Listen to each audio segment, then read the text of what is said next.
Let us go from the beginning. Allah subhanahu wa ta'ala was always there. The Messenger of Allah, Muhammad sallallahu alaihi wasallam, was asked by his companions.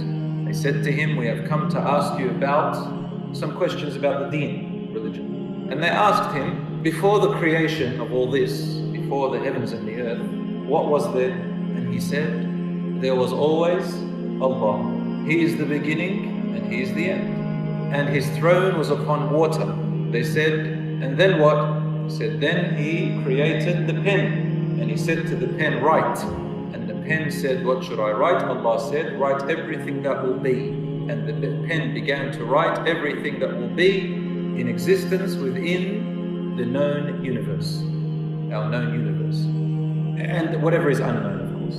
So the universe and the earth. My brothers and sisters in Islam, there has to be a beginning. It's impossible that we are here without an original beginning. And the more you think about it, the more the mind will lose the plot. There has to be a beginning. Otherwise, there cannot be us.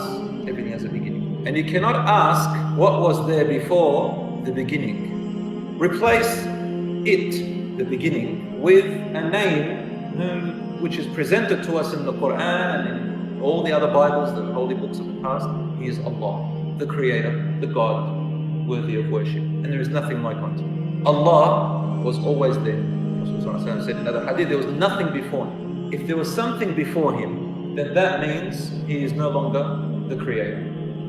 Allah's name is Al-Khaliq, the Creator.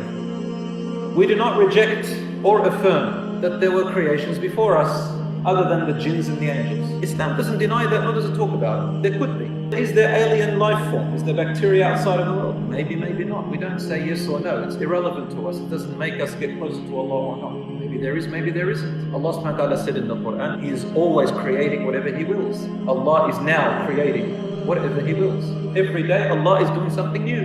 And He creates, not created, He creates always things you do not know and cannot perceive. You will never know, or you have never known, or you will know in the future.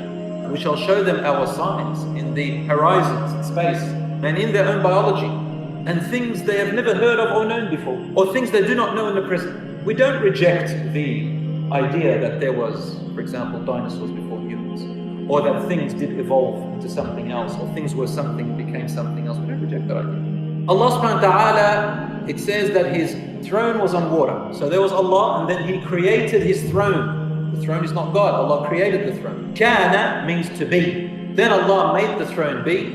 Allah tells us in the Quran, when Allah wants something to exist, all He says is be, and it is. Then the water was created.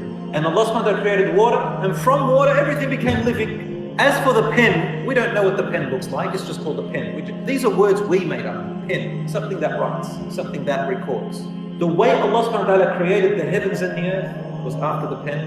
He made the universe and the earth created in such a way that it is like a clockwork. A lot of people ask about the verse in the Quran. What would Allah subhanahu wa ta'ala say?